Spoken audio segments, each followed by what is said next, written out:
All right, good to see everybody. We really excited about having the 1985 football team back to recognize them out on the field. National championship team. It's a team that went 11-1, beat Penn State in the Orange Bowl, and a lot of all-time Sooner greats were part of that team. So it'd be really great to have people like the Boz and Keith Jackson and Jamel Holloway, Tony Casillas, Kevin Murphy, and obviously several more, just to kind of name a few. And really going to be cool to have them back in town. Again, one of the all-time great teams here, 40th anniversary this weekend. Got Kent State coming in, excited to get our guys back out on the field. I said this to y'all last Thursday. We had a fantastic bye weekend. Just again, the focus, the energy, the detail. There's just a lot of intentionality. We spent a lot more time on a bye week against each other, and also just working on fundamentals, the positions and scheme-specific fundamentals. Obviously, issues that have maybe caused us some problems through the first 4 games, but really excited about the buy-in of this football team. Up to this point, we don't have anyone that's satisfied or that's hard to coach. This is a team that is hungry and has the humility to do the things that are necessary to continue to improve and develop, because we're not anywhere close to where we want to be or we need to be or going to have to be here to manage the challenges that are in front of us moving forward. But excited about kind of closing that first chapter of the season and getting into the next 5 games. And for us, this week and the bye week was about just how much can we improve. It's a race against the clock. We don't have unlimited reps or opportunities to develop and practice, go against each other, things of that nature. We don't have a day to waste. And like I said, I just have a great appreciation for the buy-in with both the coaches and the players. There was nothing casual about the bye week, a lot of strain, a lot of work. And for the most part, we got a good, healthy team, going into this week. And every week you learn more and more about your team. And so I don't take it for granted. Again, for me, man, yesterday was just about having an amazing, Monday practice, our best Monday practice of the year. And same thing about today, going into Tuesday practice. I don't want our players or coaches to get bored with the process and our structures and how we do things, at a really, really high level. And but as I said before, the bye week was great. Last week was great. Got a chance to go out and recruit in the state. Saw 3 different games. Saw a bunch of excellent football being played.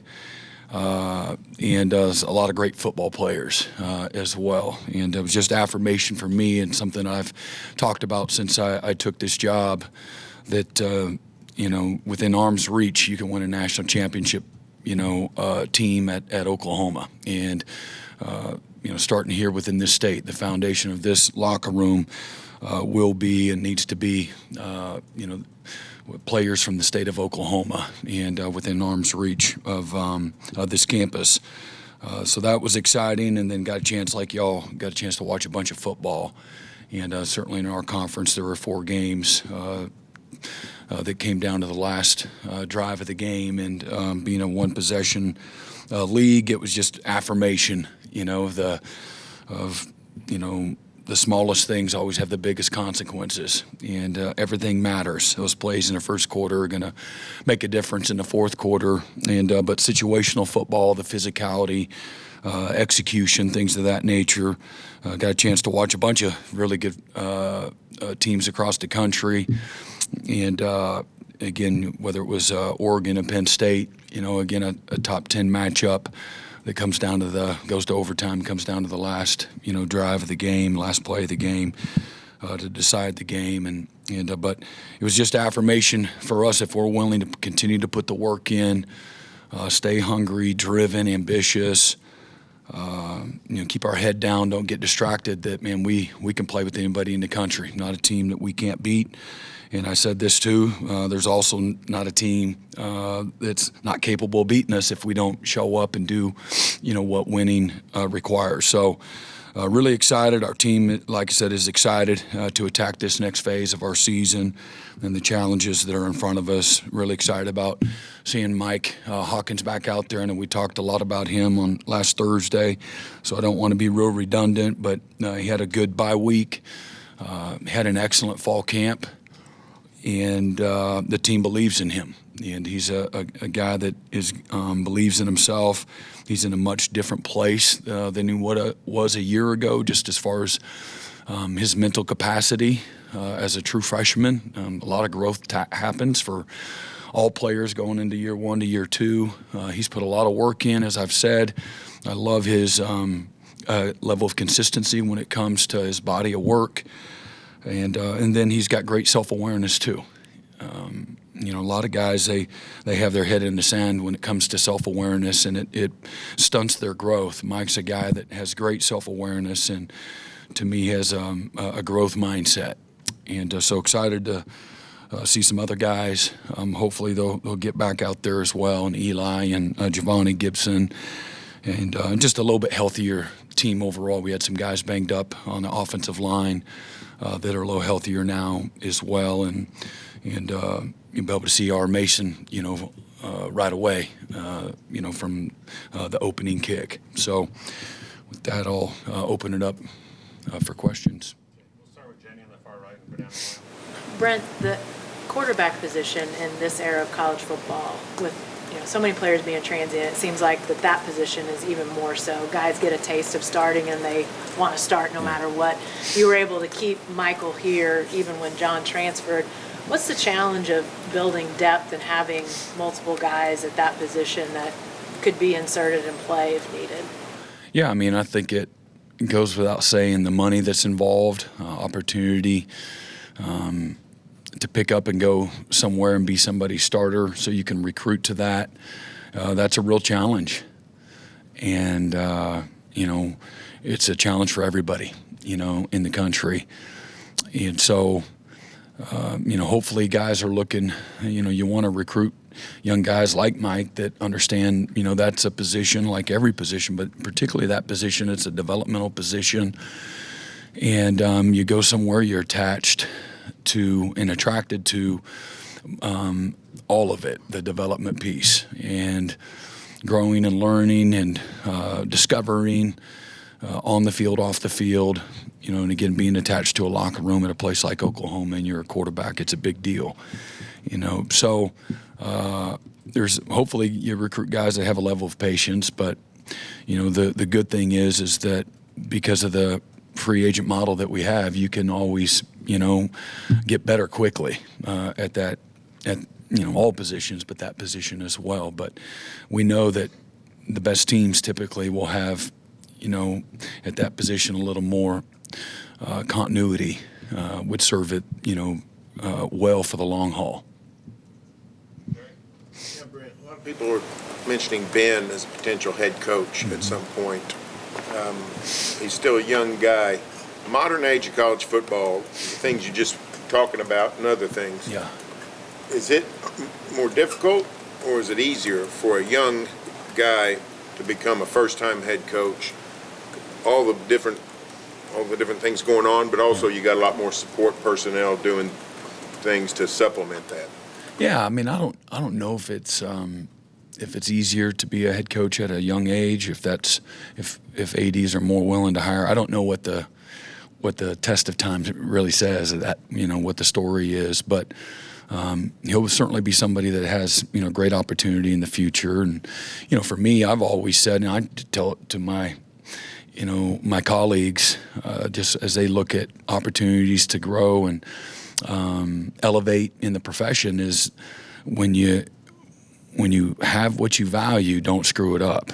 And the only thing I would say, when you find somewhere that has the resources and the opportunity to win at the highest level year in and year out, there's a lot of fulfillment in that.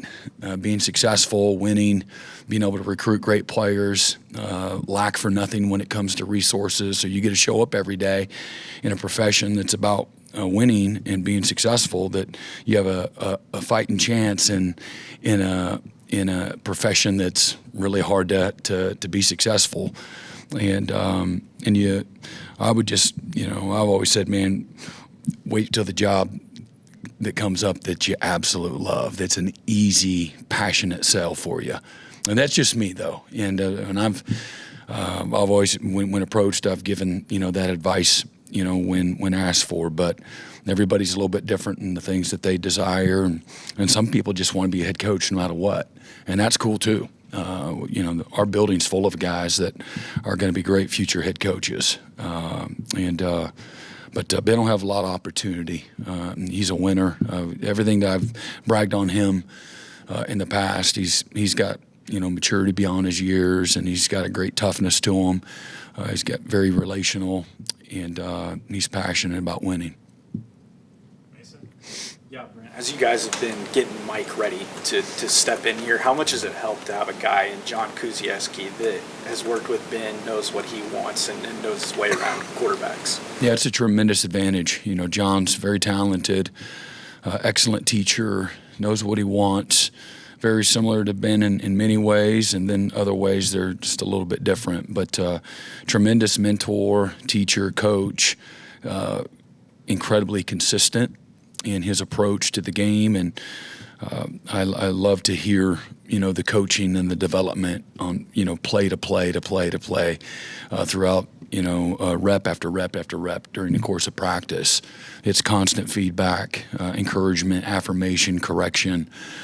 They definitely know what they're doing. John is, fantastic, understands, certainly their system, and he knows how to get guys better. That's what I love. And but he's full of energy and really passionate about coaching quarterbacks. Brent, piggybacking off of that, just how helpful has John Mateer been with Mike? I know he talked about how special their relationship's been last night, and then Ben talked about how cool it's been watching them from afar, just sort of develop a relationship. When you have the right people, to me, it's invaluable. So John and his approach, that's very well received, and then Mike and his humility to learn from a guy that's, within a couple of years of age, saying, hey, man, I want to do some things like you do. There's a lot that you can teach me. And a lot of young guys are too cool for school and don't want to admit that or accept that, but Mike's been a sponge, and John's got a great approach. He's not trying to teach anybody, but he certainly can and does. And then again, everybody's got to be themselves too. So, but you apply it where it's applicable, and but it's really cool to see that relationship. Mike's come a long way. Mike would be the first one to tell you that maybe a year ago, he was very insulated when it comes to, learning from people around him.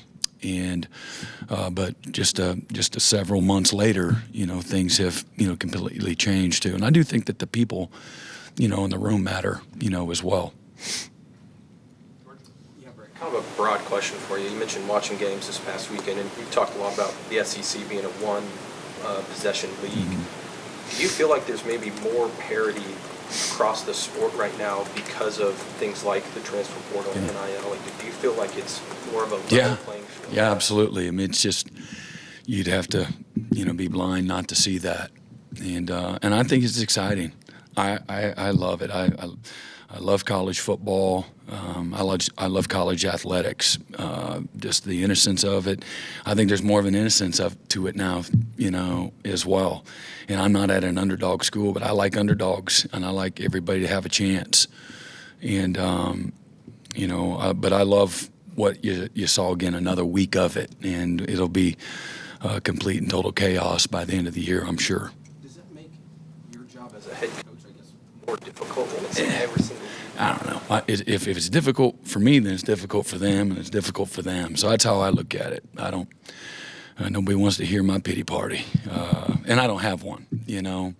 I love to compete, and as long as everybody's going by the same rules, I don't care what the rules are.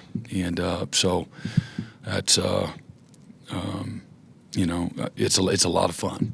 The challenge of all the challenges of the environment that we're in right now. I think it's a lot of fun. And like I said, if it was one-sided and my problems were a lot more than somebody else's, then I wouldn't feel that way. But it is. There's more equity now than ever. Second row, far right, Ryan Neighbor. Yeah, Brent, you talked a couple weeks ago after the Michigan game about recruiting and how that dynamic maybe was different in that environment. I wanted to ask you this season with Jim Nagy and his staff as part of things, how has recruiting on home weekends changed at all for you, and how has that allowed you to shift maybe some things you've done in the past? I mean, it's very demanding, just like it always has been. You got recruits coming to your hotel on Friday night and having dinner with you while you're really focused on 3rd and 3 and walking through with your players and watching film and things like that. Saturday you get over here and we've been meeting with them. I meet with several players one-on-one prior to the game, and I meet with them out on the field prior to the game, and then I meet with them after the game, and then I meet with them on Sunday after the game. And so none of those things have changed. If you want to do a good job, I could be lazy and say, hey, man, just give me whoever you want. But if I'm a recruit and if I'm a parent, then I want to know who the coaches are. If I'm a recruit and I'm a parent, I want to know who's going to mentor and love on and encourage my son in some of the hardest, darkest moments of his young life. Who's going to hold him accountable when we can't be there.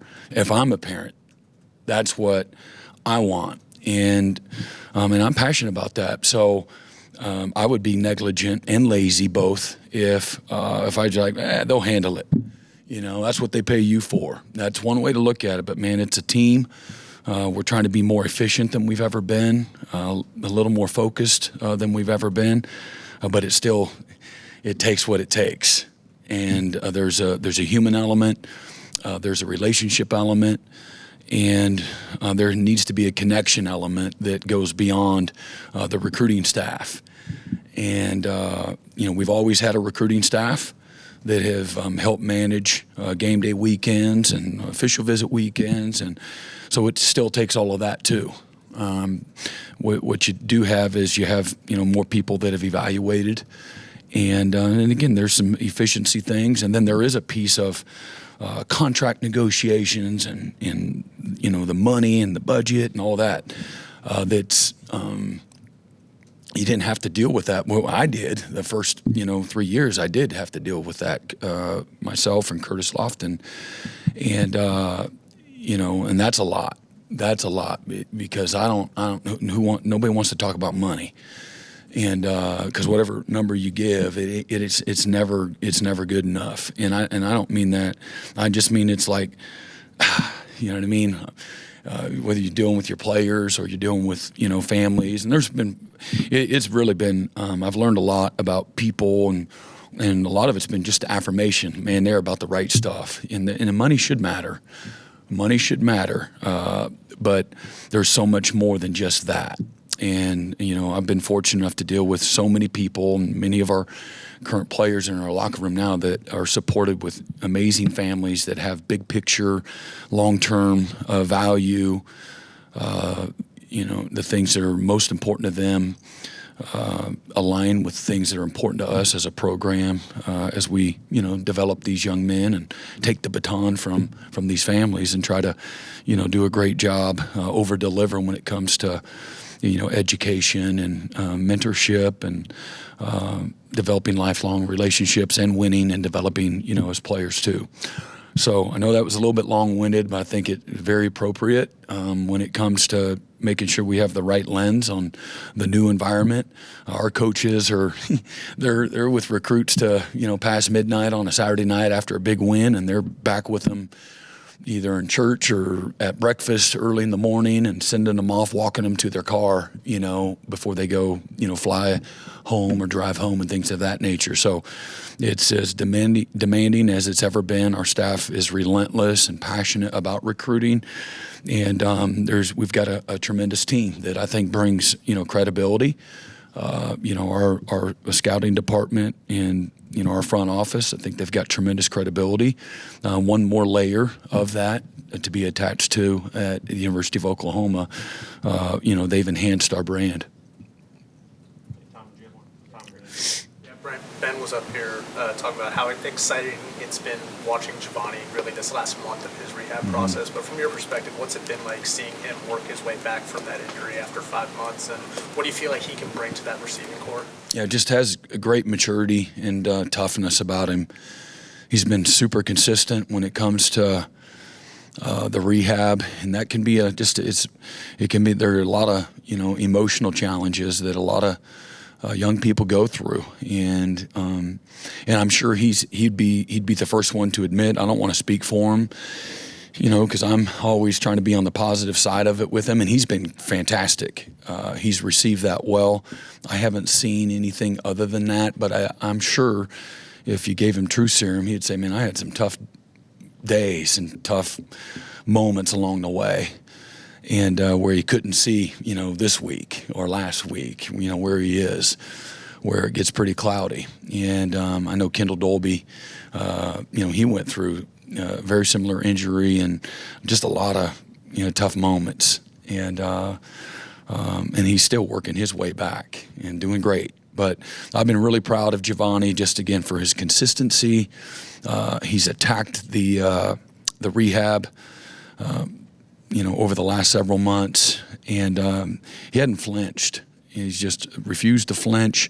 He stayed right on schedule, and probably, if the doctors were to tell you, he's slightly ahead of the schedule. Hasn't had any setbacks along the way, and it's just been fun to watch him get back out there with the guys and watch his teammates really just encourage him and pull for him and celebrate some of the successes he's had the last few weeks, just being back out there. Just that's a very innocent space that I just have a great, appreciation for. Third row, please. So if I'm doing my math right, you were 15 when Oklahoma won that national championship. Is that right? Yeah. Yeah. So you're in Kansas. So you're in this part of the country. You're watching the Sooners, and you're playing linebacker freshman high school, I think. What is that kid? I mean, those good old days, weren't they? Man, I had no problems. Right. But what is if you can go back? What is that kid, being a linebacker, being in high school, being young and impressionable? What did that kid think of Brian Bosworth? Well, I didn't know as much about him then, but my first college game was Oklahoma-Nebraska in Lincoln. And just a couple of years later, and I got to sit right behind Gary Gibbs was warming the linebackers up here, and that was our seats. And I'm like, that dude's a badass. I want to be like him. I didn't know everything about him. And then the Land of Boz came out, and so he had the poster and the book, and then I changed to 44. And I've told Brian the same story. But that was my first impression. And then somewhere along the way, I fell in love with Kansas State. And then I got to hate Nebraska because they just beat Kansas State's brains in for decades. But when I had the opportunity a few years, later, to come work at the University of Oklahoma, it was out of respect. As sad and hard as that was to leave home, I really wanted to learn and grow. And Coach Stoops was coming, and he was a very close mentor of mine. Our relationship started my junior year in high school with Coach Stoops, and I knew I wasn't ready to be a defensive coordinator yet. I just wanted to learn. And I wanted to go to Oklahoma. I was like, man, I want to come to a University of Oklahoma, because I thought, I can coach, and surely anybody can coach at Oklahoma. And that's what I thought, because of all the great players and the resources, and that was my, young, immature self and line of thinking. But yeah, I've always had great respect. I was very attracted to the aura of Brian Bosworth and just how passionate he was about being a great player. And he's one of the best, to ever do it. And despite all the, the other stuff, man, he took advantage, and created NIL when there wasn't NIL, and branded himself and all of those cool things, and has had a really long career in, being very successful, because he's one of the most smartest people I've ever been around. But I love his leadership style when he speaks to our guys. Everything is so easy for him. It's always just been affirmation how much he knows about the game and people and the psyche. He's as good as that, at that as anything. And through the years of just, I'm not best friends with him, but I feel like he's a friend and somebody that I trust and somebody I look up to. But it's funny how some of those relationships kind of start from afar, as you point well taken. And I was just, I wasn't shaving yet, wasn't driving yet, and I'm falling in love with the idea of being that guy someday.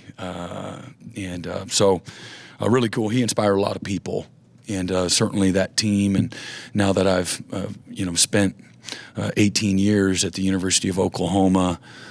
My family has. Our life has been enriched through so many relationships and people, and also from a career standpoint, man, I spent a long time at a program that again stands out in front in college football history, and so incredibly fortunate and thankful for Brian and all these guys that are coming back. The guys that I mentioned, I've been around, several times through the years, and just, these guys are winners, and just more affirmation too. Watching Coach Switzer and his relationships with these players, man, it's just so much to be admired and respected.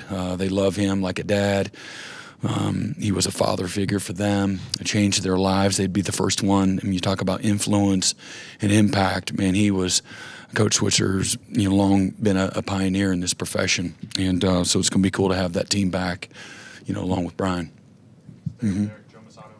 Yeah, Brent, just following up on that, what has Coach Switzer meant to you over the years, especially now that you've been back as head coach? Yeah, I wish he was.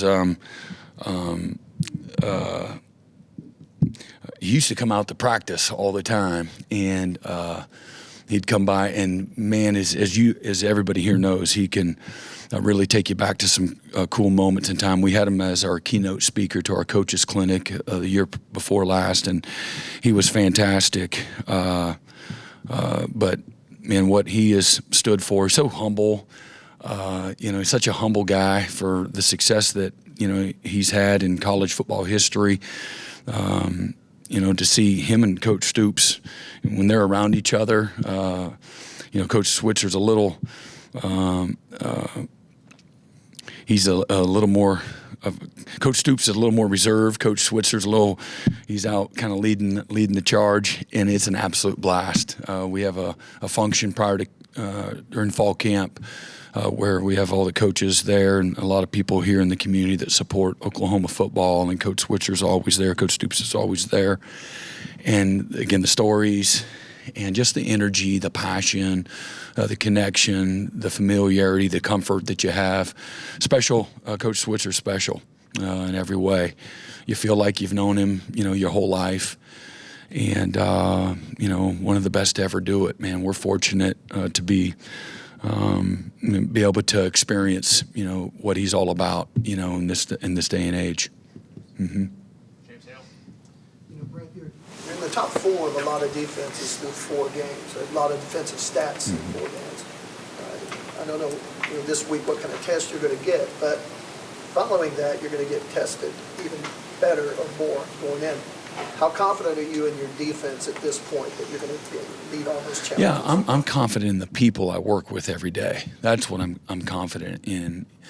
And as I've said, not just because you have a talented roster doesn't mean they're going to be, known as a great unit. There's a lot that goes into it, and a lot for us. We've done well. We've passed a very small test up to this point in time, and the true test and the identity will be defined, when the season's completed. And that's the challenge for this team. Are they going to stay, focused, dialed in? Are they going to stay, are they going to have the willingness to continue to put the work in and stay humble and, again, have a great awareness, things of that nature. So it's been good. It's been good. This is a group of guys, as I've said, man, they let you push them to the limit. They receive coaching very well. They've got really good self-awareness. They show up every day like something's on the line, passionate. You watch the interaction with each other. There's a real chemistry and a love, trust, and respect that the really good units got to have. And so that's the test, sitting in front of us. The challenge is going to only enhance as far as the X's and O's, the players, what's on both sides of the ball. It's the teams. It's, if we're successful in defense, our offense is putting pressure on people, to make people a little more predictable. If the offense is punting every series, that puts a little more pressure. That bleeds over into every area of your team. And it'll be hard to be elite if that were the case. So, again, complementary football is something, again, from a team efficiency, and we have plenty of areas where we're weak or not as good as what we want to be or what we hope to be or what we're trying to be. But our overall team efficiency is pretty good. And, again, through 4 games, offense, defense, and special teams. So, but I'm excited about the group of the people that I'm working with. As I said, we got leaders, guys, again, that are highly invested. They're invested in winning and what winning requires. And so that makes it a lot of fun for me. You can still be good if they weren't as passionate or if they weren't as humble. It just make it harder and not as much fun to deal with day in and day out. But I don't take any of it for granted. I know if I don't, they won't. It starts and begins and ends with me and the coaching staff. And I've appreciated our coaches. I had a good message for them yesterday morning as we began our week about how we can improve instead of giving it lip service. What's that mean? What does it look like? It means, man, we freaking take the field. When it's time for the unit to run out, we take the field. In no way, shape, or form is it casual.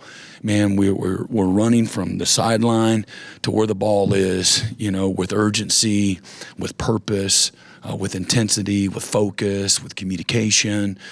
And it starts with us, so what we're willing to tolerate from the time they break the huddle to run onto the field. And that's both sides of the ball. That's the kicking game. And so, that's what that's how you improve. You don't improve just because you're there. Hey, let's do a little harder. Let's work a little harder today. That doesn't go anywhere. That's spinning your tires in the mud. It's, you got to be real intentional with the basics. If you go out there in a casual way, you jog out. A couple guys are walking out, and you expect that to have an elite performance, an elite snap, or an elite series. You're fooling yourself. So, just try to peel it back to some of the basics. Man, we start the fight. That's what it needs to look like this week when we're going good against good, or offense, defense. We're going against the scouts. When you should start the fight, and I don't mean literally fighting. You should start the fight, man. Attack, and so just try to paint the right type of perspective. And the coaches need to have passion in those moments, intensity and details in those moments. And if coaches have 2 hands on the wheel, the players will. Coaches got 1 hand on the wheel and think it's all about them and they don't need anybody to lead them, then, we're asking for it. So, to answer your question, again, another long-winded response, but, man, there's a lot of layers to it. And it's easier said than done. And so we've been tried to be very, very, I thought we came out and had a really good practice. The scouts, they got to fight back. They got to, show up with an idea of, I'm going to get better. And, I'm going to blister this dude I'm lining up against every day. I'm going to make him do the play again. And you should take pride in that. Next thing you know, you're not down on the scout team anymore. That's how it works. You want to be a lifelonger? Go in here, go through the motions and brother-in-law. And let me get after you for, going through the motions. And you're going to be down here for your whole career. And so that's the challenge to that group of guys, too. If we're going to grow and improve and develop, man, we've got to continue to get those guys better, too. And it needs to be a literal, again, everybody needs to take the fight to one another. Time for a couple more. Second row, Davis. Yeah, Brent. We talked with Grayson last week about his journey getting here. What was that process like bringing Grayson in, and How have you seen him progress into the punter he is now? Okay, great. Grayson Miller. Grayson Miller. I'm sorry. Yeah, he's. I'm only laughing because I would never have guessed, and because he'll be the first to tell you that in fall camp when we were competing, he was inconsistent, and he'd have a couple that he just bombed, and he'd have a couple that it looked like me punting, and not a pretty sight, and we would literally kind of joke with him about that, and Coach Deacon's coaching him and correcting him, and about this drop and timing and keeping his head down and things like that, and his footwork. But he was incredibly inconsistent. And so when it happened with Jacob Ulrich, where he had a hamstring strain, I was just another opportunity just to kind of laugh. I'm like, you got to be kidding me. Is this happening again? We had the appendicitis, prior to the Auburn game last year. And then we had another appendicitis this fall, and right on time. And then he's been so good, and I hate saying it. I don't like bragging on guys because I'm afraid what's going to happen. But his spirit has been. You got that smile. You guys saw a smile. That's like he's from the beginning to the end of the kick. That's what he's had that smile, and he's been fantastic. He's helped us, control field position in a couple of really tight games against good people where the field position we really needed that, and he has over delivered. In every way. So really proud of him, thankful for him, thankful for injury. Should I be thankful for injury? I'm not thankful for injury. But he was ready for his opportunity, and that was been my message to the team is he got beat out soundly, but he refused to quit. He refused to let that define him, and he continued to keep his head down and work. And when he had his opportunity, man, he showed up and just crushed it and has crushed it. So great lesson for guys to stay engaged, continue to believe in yourself, even when it's easy for doubt to creep in, and be ready, man. The team's counting on you to be ready. If you're traveling to that hotel, if you're getting on that bus, if you're out on that field in those pads, the team is counting on you. And so be ready. Be a great teammate, man. Your butt's ready to go emotionally and physically. So he's been great. First row, Jesse. Brent, to go back to the defense a little bit, I know that the takeaways haven't been there through the first 4 weeks, but you guys have been good in a lot of other areas, third downs, sacks. When you're good in these other areas, does it give you more margin of error where you're not as reliant on those takeaways? So far it has, and but I don't believe that's gonna I don't call it luck's not the right word, but the stove is hot, and we need to. And again, we're going to continue to emphasize turnovers. Started yesterday's team meeting with a turnover presentation. Coach Valai did a great job teaching the offense what the defense is being taught. A lot of great video examples, both in college and the NFL, what it looks like and how we teach it, what our drills look like. And we start practice every day with a really cool turnover circuit that it'll pay dividends. We got to do a better job of being more purposeful in practice. All those good reps, and I don't want to be that team that's over there trying to rip at the ball and nobody's tackling the ball carrier either. That's bad football.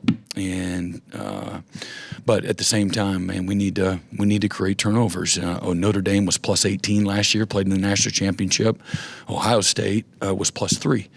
And around 50th, 60th in the country on the turnover margin. We opened up the team meeting with the playoff teams and what the explosive play count was for them, where they ranked in college football. Because we talk a lot about turnovers, explosive plays, and tackling. Nothing impacts a game, like those three particular areas, and you can really quantify those things. And day to day and week to week and things of that nature. But out of the playoff teams, there was a mixed bag, when it comes to the turnover margin. I'm not trying to justify not being ranked high, not creating any turnovers, yet being the worst in college football. I'm not trying to justify that at all. But I also wanted the guys to know, man, we got some work to do. You want to be one of those teams. You can't be last in the country. And I didn't read one last ranking out of the teams that were in the playoffs, but there was a mixed bag. People in the 50, 60, even 70 range. but the national champions were. I think Notre Dame was around 70-something in creating explosive plays on offense, so not great, but they were excellent when it come to getting the ball back. And I think they might have been number 1 in the country at plus 18. And so we got to quit giving the ball back. 6 turnovers, on offense. Got to quit giving it back on offense.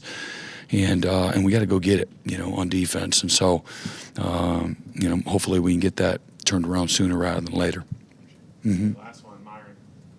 Yeah, you talk about Javanni Gibson. He's got some rust, I'm sure he'll have to work through. What can he bring your receiving core that maybe is something you don't have? I don't think that's fair to compare it, Myron, to what we don't have, because I love our group of receivers, but I do think it's a big body guy that is what I saw him in live work over several weeks, even months during the winter time, is a guy that can make a lot of competitive plays in really tight coverage. He's got a tremendous catch rate. He's very strong hands. He's got the innate ability to bring the ball all the way in and finish the play with strength at the top of the route, and tremendous body control. Run after the catch. He can break tackles. He's always open. He's one of those guys. And so to have another one of another playmaker added to the group of guys, I think we're one of maybe 3 teams in college football that have 4 receivers. Maybe they're averaging over 50 yards a game, something like that. That's pretty good, to be able to add another guy that gets you really excited to add into that group and to find a spot where he can get in there and contribute to the team's success. But again, this week, hopefully, again, he makes it all the way. I don't take anything for granted, but this will be, an opportunity for him to catch up quickly, with everybody else. And but again, I'm just really proud of him for staying on schedule and all the work that he's put in. He's got to go through a lot and a lot of things to overcome. Amazing family and their support, to get him to this point. This week I'm excited to see him, get his first touch. Thank you, Coach. All right, appreciate it. Yep, you bet.